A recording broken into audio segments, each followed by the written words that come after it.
बसंती। मीनल एक दिन शोले देख रही होती है। उसे बसंती का कैरेक्टर बहुत अच्छा लगता है। उसने बसंती को देखने के लिए कई बार शोले देखी होती है। उसे वो कैरेक्टर इतना पसंद आ जाता है कि उसे खुद पता नहीं चलता कि कब वो खुद बसंती की तरह बात करने लग जाती है।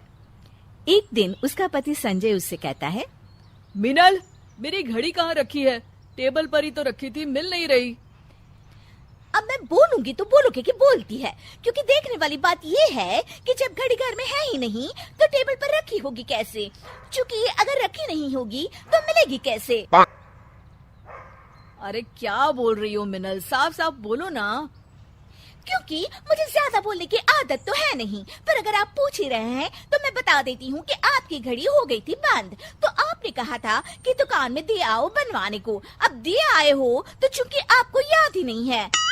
हो याद आया, मैंने ही तो कहा था तुमसे। देखो अब हो गई ना बात साफ। तो आप कहोगे कि सॉरी मिनल, मैंने तुम्हारा सुबह का वक्त खराब किया। पर देखने वाली बात है कि वक्त तो खराब हुआ ही है, पर मिनल इतनी भी बेवकूफ नहीं है कि अपना और वक्त खराब करे। इसलिए मैं जा रही हूँ किचन में। जय राम जी की। मीनल किचन में चली जाती है और संजय हैरान रह जाता है। अरे बहू, आज क्या बन रहा है खाने में? मम्मी जी, खाने में तो वही बनेगा ना जो सब्जी आपके बेटे खरीद के लाए थे, गोभी लाए थे, तो वही बना रही हूँ। अब समझने वाली बात यह है कि आपको अगर कुछ और बनवाना था तो आप कह देती तो मैं बना देती। मीनल को तो कभी कोई काम करने में आलस आता ही नहीं। अरे बहू बस कर, तू तो रेल गाड़ी की तरह बोलती ही चली जा रही है।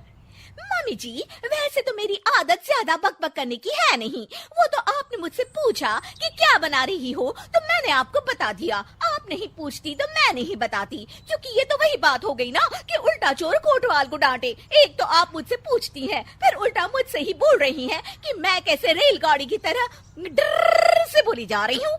ओफो, बस बस बस, जा रही हूँ मैं बहू। हाँ तो जाइए ना, मैंने थोड़ी ना आपको रोक कर रखा है कि रुकिए मेरे साथ बातें करिए। मीनल की बक बक बंद ही नहीं हो रही थी और उसकी सास रसोई से बाहर चली जाती है। बाप रे बाप, बोल बोल कर बहू ने तो मेरे कान में ही दर्द कर दिया। लगता है कि इसमें बसंती की आत्मा आ गई है। मीनल अपने कमरे में मैगजीन पढ़ रही होती है, तभी उसकी सास वहाँ आती है। अरे मम्मी जी, आज आप इस वक्त मेरे कमरे में, वैसे मुझे कोई प्रॉब्लम तो नहीं है, पर आप इस वक्त सो रही होती हैं तो इसलिए मैंने पूछा, वरना मेरा कोई ऐसा इरादा नहीं था। क्योंकि आप सास हैं, आप कभी भी कहीं भी आ जा सकती हैं।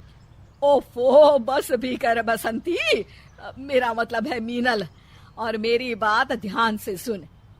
हाँ मम्मी जी, मैं कब आपकी बात ध्यान से नहीं सुनती। अरे संजय के जन्मदिन के लिए मैं और तेरे ससुर उसे एक सोने की चेन देने की सोच रहे हैं। क्या लगता है तुझे, पसंद आएगी ना उसे ये गिफ्ट? क्योंकि सोचने वाली बात ये है कि इन्हें मैंने कभी सोने की चेन पहने तो देखा नहीं। अब देखा नहीं तो पता कैसे चलेगा कि इन्हें चेन पसंद आएगी या नहीं आएगी। ओफो, बंद करना अपना ये रेडियो प्रोग्राम। बस मैं तुझे बताने आई थी कि उसके जन्मदिन के लिए ये सरप्राइज है, तो तू उसे बताना मत, ठीक है? मम्मी जी, मैं कहाँ किसी को कुछ बताती हूँ, आप बिल्कुल भी फिक्र मत करिए। क्योंकि देखने वाली बात ये है। हाँ, वो जो भी बात है ना, मुझे नहीं पता करनी। मैं जा रही हूँ जय राम जी की। जय राम जी की। पूरा परिवार साथ बैठकर नाश्ता कर रहा होता है और संजय फोन पर न्यूज पढ़ रहा होता है। क्योंकि वैसे तो आप एक साथ एक बार में कई काम कर सकते हैं, पर सोचने वाली बात ये है कि एक बार में दो काम करने चाहिए या नहीं। क्योंकि अगर आप फोन पर ध्यान लगाएंगे तो नाश्ता ठंडा हो जाएगा, और नाश्ता ठंडा हो गया तो आपको पसंद नहीं आएगा। अच्छा, ठीक है, रख दिया मैंने फोन। बस तुम शुरू मत हो जाओ फिर से। मैं तो न्यूज में देख रहा था कि सोने के रेट कितने बढ़ गए हैं। हाँ बेटा, महंगाई बढ़ रही है ना। मीनल सोने की बात सुनकर रसोई से बाहर आ जाती है। हाँ, सोने के रेट बढ़ तो गए हैं, पर सोचने वाली बात यह है कि क्या अभी भी लोग सोना खरीदेंगे, और अगर वो सोना खरीद रहे हैं तो फिर क्या फर्क पड़ता है। अब जैसे कि मम्मी जी हैं जो आपके जन्मदिन के लिए सोने की चेन बनवा रही हैं। धत्तिर की। सोने की चेन मेरे जन्मदिन के लिए?